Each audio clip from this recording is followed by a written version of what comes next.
वो किसकी तरफ से खेल रहे हैं और अब क्या करना चाहते हैं। और दूसरी जानिब कैप्टन रिटायर्ड सफ्दर जो नवाज शरीफ साहब के दामाद हैं, मरीम नवाज के शौहर हैं, यही उनका पूरा तारुफ है इस वक्त, उन्होंने हाउस ऑफ शरीफ के ऊपर खुद को हमला कर दिया है। यानी जिसे कहते हैं घर का भेदी लंका ढाए, वो मिसाल पूरी तरह अगर सादिक आती है या पूरी उतरती है तो वो कैप्टन रिटायर्ड सफ्दर पे उतरती है। उन्होंने क्या किया, पहले मैं खबर पढ़ के सुनाऊंगा। नईम अशरफ भट्ट साहब हमारे दोस्त हैं बड़े अच्छे, उन्होंने लाहौर में उनका इंटरव्यू किया और हजरत अली अजमेरी रहमतुल्लाह अलैह के मज़ार के ऊपर गालिबन ये इंटरव्यू हो रहा था। तो इस इंटरव्यू में कैप्टन रिटायर्ड सफ्दर ने क्या कहा, पहले वो सुन लिया।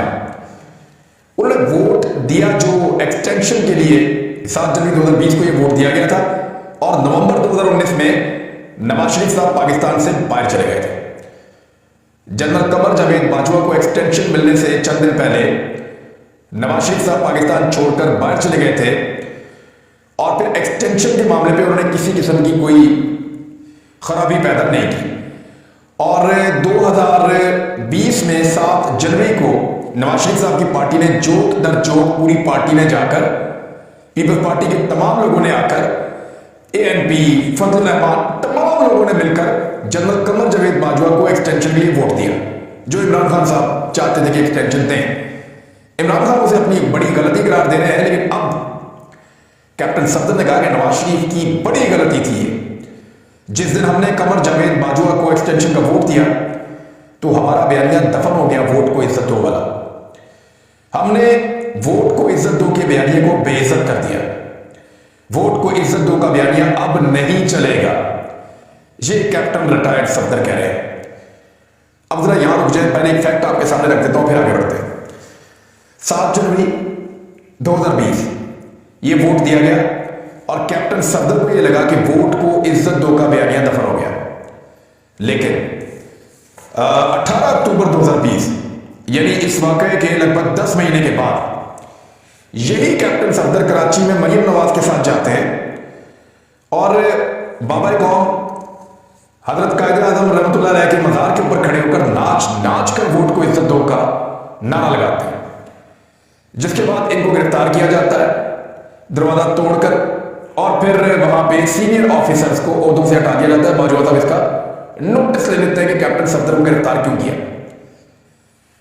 यानी जनवरी में वो कह रहे हैं कि बयानिया दफन हो गया था और अक्टूबर में वही कैप्टन सफ्दर साहब उसी बयानिया के नारे लगा रहे हैं।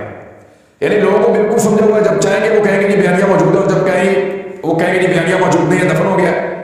एक्चुअली ये नहीं हुआ। ये बयानिया किस दिन दफन हुआ, ये पॉलिटिकल बयानिया था, इसकी कोई हकीकत थी नहीं।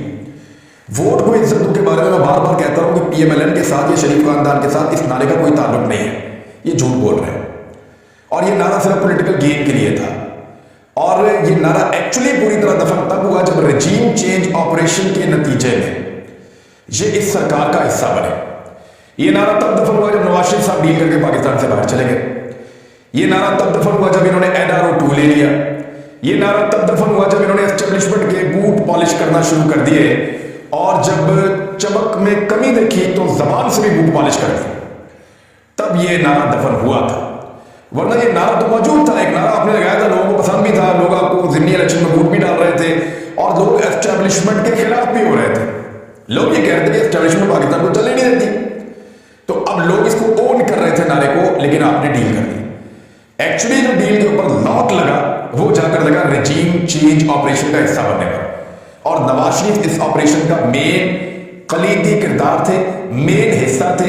हुकूमत बनाई भी उन्होंने और रजीम चेंज ऑपरेशन मुकम्मल करवाया भी उन्होंने। पंजाब के अंदर भी जो खरीदो फरोख्त है और जो टिकटों का वादा है वो नवाज शरीफ साहब ने किया था। और नवाज शरीफ साहब के ना सिर्फ बयान मौजूद हैं बल्कि उनकी इंस्ट्रक्शंस थी, हर चीज के अंदर उनके अहकाम चलते थे। तो अब नवाज शरीफ साहब सारी कार्रवाई से भागना चाहते हैं। कैप्टन सफ्दर गेम ये बना रहे हैं कि नवाज शरीफ को गलाया गया था, उन्हें मिसगाइड किया गया था, गलत इंफॉर्मेशन पहुंचाई गई थी, उन्हें बेवकूफ बनाया गया था। इतने बेवकूफ है तो सियासत छोड़ के घर में बैठ जाओ। यानी चंगे आप बेवकूफ हैं कि आपने रजीम चेंज कर दिया पाकिस्तान के अंदर और बैरूनी ख्वाहिश भी आपने पूरी कर दी। तो ये बेवकूफ नहीं है मियां नवाज शरीफ साहब को इसका हिस्सा थे। अब नवाज शरीफ साहब ये चाहते हैं कि उनको बाहर निकाला जाए और शहबाज शरीफ की जगह नवाज शरीफ को इंट्रोड्यूस किया जाए, और नवाज शरीफ आकर कहेंगे कि मैं तो ऐसा नहीं था, ये तो इन लोगों ने गंद मार दिया, लिहाजा मुझे मौका दिया जाए, मैं पाकिस्तान की किस्मत संवारूंगा। लेकिन डार साहब की जो दुर्गत बनाई है मिफ्ता इस्माइल साहब ने, अब डार साहब तो दोबारा पीएमएलएन का वजीर खजाना बनने का सोचे भी ना, क्योंकि पार्टी के अंदर से आवाजें उठ रही हैं और लोग कह रहे हैं कि इस शख्स को इकोनॉमी के लिए बेका नहीं पता और इसने तबाह बर्बाद कर रख दी है पूरी की पूरी इकोनॉमी। कभी कहते हैं मुश्किल फैसले करने हैं, कभी कहते हैं रिलीफ देना, कभी एक तरफ टिक नहीं रहा, कभी कहते हैं आईएमएफ को धमकियां देते हैं, कभी उनके पैरों में पड़ जाते हैं, और अभी तक किसी नतीजे पे पहुंचाने में नाकाम रहे। कुछ खबरें आ रही हैं लेकिन वो सिर्फ हुकूमत की तरफ से, आईएमएफ की तरफ से कोई कंफर्मेशन नहीं है। कैप्टन सफदर कह रहे हैं कि अरकान असेंबली को वफादारियां तब्दील नहीं करनी चाहिए, यानी जो राजा रियाज वगैरह ने किया, जो नूर आलम खान वगैरह ने किया, जो 20-25 बंदे दिन रात मेहनत करके तोड़े गए, जिसके लिए अता तारक मरियम नवाज की इंस्ट्रक्शन के ऊपर सारा सारा दिन सारी रात वो बेचारे और बहुत सारे लोग मरियम औरंगजेब राणा सलाम वगैरह मेहनत करते रहे। ये लोग कभी सिंध हाउस जाते थे, कभी इस्लामाबाद के निजी होटल में जाते थे, कभी कहीं भागते थे, कभी कहीं भागते थे, तो बेचारों ने बहुत मेहनत की थी इन सब ने, और उस मेहनत का नतीजा है ये रजीम चेंज के बाद। लेकिन वो कैप्टन सफदर कह रहे हैं कि जीतो तुम इमरान खान की टिकट पर और फिर इक़्तिदार नजर आए तो तुम इधर आ जाओ, जिसके साथ खड़े हो फिर गर्म पानी हो या ठंडा खड़े रहो। मैं खुद को पार्टी में कहीं भी नहीं समझता और ना ही ख्वाहिशों के पीछे भागता तो किसी बड़े ओहदे पर होता। ये भी एक शिकवा है जो कैप्टन सफदर कर रहे हैं। उनका कहना था कि घुटनों को हाथ लगाकर गांव के एमएनए बन जाएं तो क्या फायदा, लोगों को गैरत दिला रहे कैप्टन सफदर। यानी ये पाकिस्तान में क्यामत की निशानी है कि कैप्टन सफदर जो, यानी मैं आप कुछ कहना नहीं चाहता लेकिन मैं ये कहना चाहता हूं कि कैप्टन सफदर अगर लोगों को गैरत दिलाएंगे तो ये क्यामत की निशानी नहीं होनी चाहिए। यानी कैप्टन सफदर अगर लोगों को गैरत दिलाने वाली बात करेंगे, उनके अंदर उनका जमीर जगाने वाली बात करेंगे, तो क्या ये क्यामत की निशानी नहीं होगी? कैप्टन सफदर की तो अपनी बात नहीं सुनी जाती, तो वो कैसे लोगों को गैरत दिला सकते हैं? उन्होंने कहा घुटनों को हाथ लगाकर गांव के एमएनए बन जाए तो क्या फायदा, आप नजरियात का तहफ़्फ़ुज़ नहीं कर सकते तो ऐसे एमएनए को क्या करना। मियां साहब को भी एक्सटेंशन के वोट का नहीं कहना चाहिए था। नवाज शरीफ वही शख्स था जिसने उनको ललकारा था, मियां साहब को वर्गलाया गया और उनसे झूठ बोलते थे। मैं उनके नाम भी लूंगा जिन्होंने नवाज शरीफ से फ्रॉड किया है, लेट्स सी नाम लेते हैं नहीं लेते। उन्होंने मजीद बताया कि 28 नवंबर से पहले हुकूमत बाजवा साहब के नीचे दबी हुई थी, सियासतदान वाला पत्ता ठीक खेला के रुके नहीं और आगे चल पड़े। फिर उन्होंने कहा 2025 में इंतखाबात हो, पहले मैशत को बेहतर कर दें, तो उनकी ख्वाहिश है मियां नवाज शरीफ साहब की बहुत बड़ी।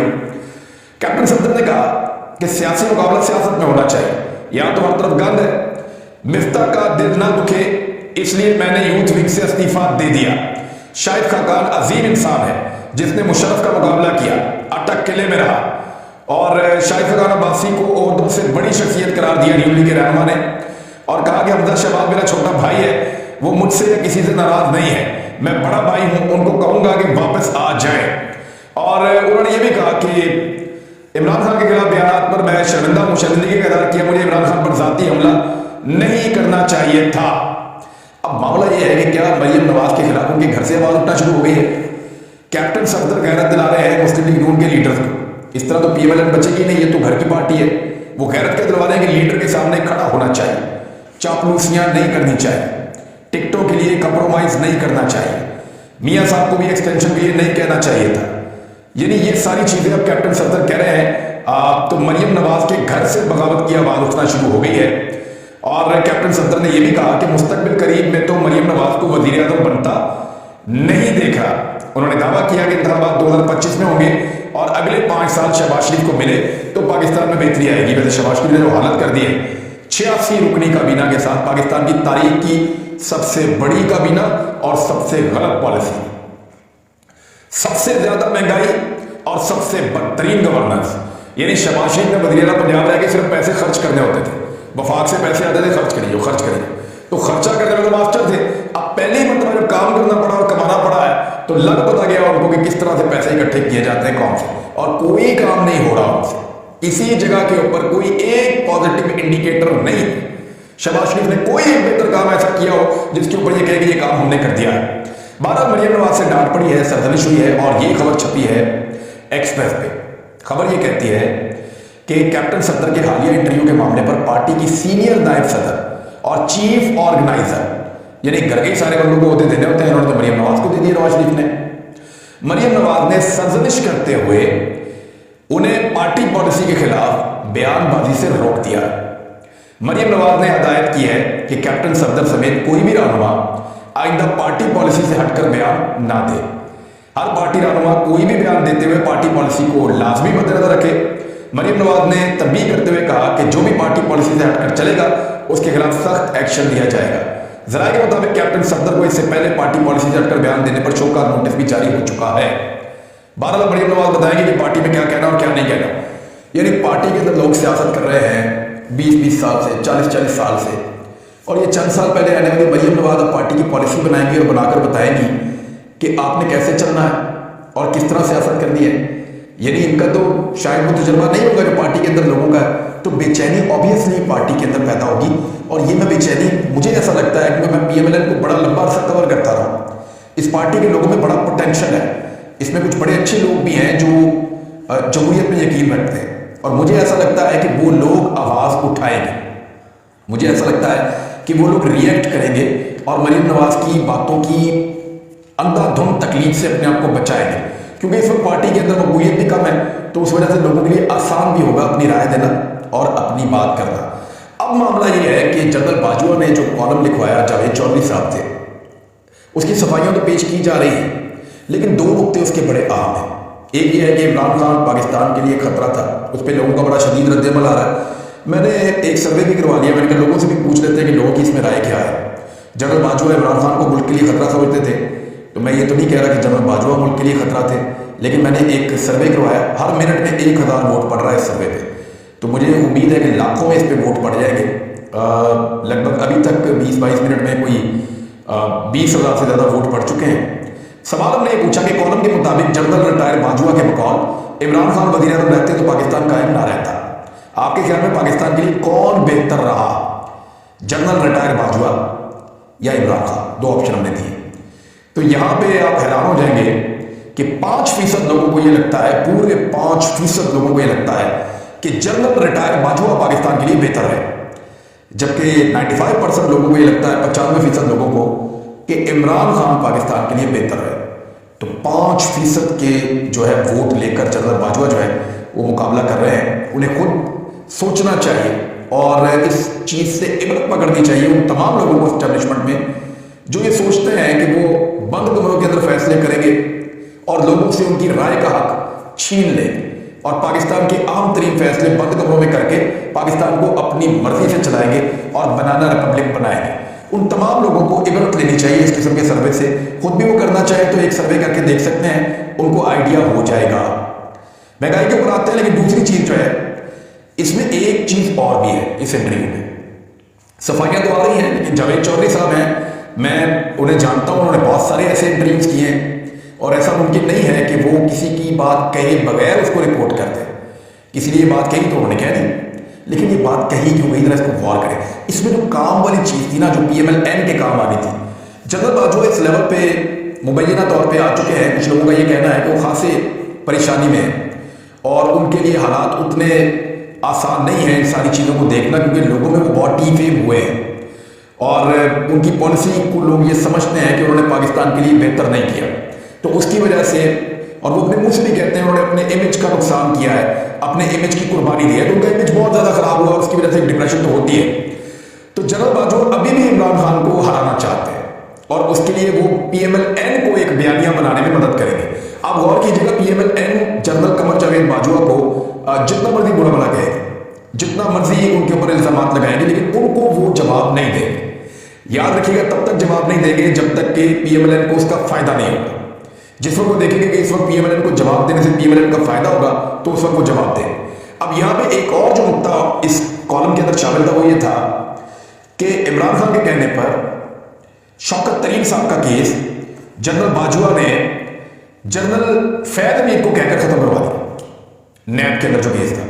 अब जरा गौर कीजिएगा, यानी जनरल कमर जावेद बाजवा इसके अंदर तो एक एतराफ कर रहे हैं कि मैं बतौर फौजी जनरल, बतौर आर्मी चीफ, अपने डीजीआईएसआई के जरिए से वफाकी वजीर का केस खत्म करवा देता नैब के अंदर से। मेरे इख्तियार में था कि मैं केस खत्म करवा देता था नैब में, DGIS से कह के। तो ये तो कानून के अंदर मुदाखलत है, ये तो आईन की खिलाफ वर्जी है, इसके ऊपर तो कानूनी कार्रवाई होती है। लेकिन बाजवा साहब इतना बड़ा एलिगेशन अपने ऊपर क्यों लेंगे? क्योंकि इससे PMLN को बयानियां बनाने में मदद मिलेगी कि इमरान खान ने और शौकत तरीन ने मुबैना तौर पर PMLN वाले यानी इस किस्म का बयानियां बनाएंगे कि उनकी वजह से जो है वो ये इकोनॉमी की हालत हुई है, लिहाजा जो है वो अब जनरल बाजवा और ये सारे जिम्मेदार हैं। यानी अब ये है कि जनरल बाजवा क्योंकि बहुत हद तक उनका इमेज खराब हो गया है, तो उनको इमरान खान के साथ किसी तरह जोड़ दिया जाए और ये साबित किया जाए कि ये दोनों इकट्ठे थे, हम एक साइड पे थे। तो ये अब होना नहीं है, क्योंकि जितनी मार इमरान खान साहब को और उनकी पार्टी को पड़ी है, ये गोलियां तक तो उनके ऊपर चल गई है, हालात उनके लिए बहुत मुश्किल है। नाअहल भी उनको कर दिया गया था, डीसीट कर दिया गया था, फिर उसके बाद जो उनके लोगों के साथ हुआ, फिर बार बार जिसके उनका जुल्म और सितम हुआ, उन सारी चीजों को अगर आप जोड़ कर देखें तो आपको पता चलता है कि जितनी मर्जी आप कोशिश कर लें, आप इमरान खान को जनरल बाजवा के साथ जोड़कर नहीं दिखा पाएंगे। जनरल बाजवा का एहसान है शरीफ खानदान के ऊपर, क्योंकि सलमान शहबाज के हाथ में एयर टिकट जनरल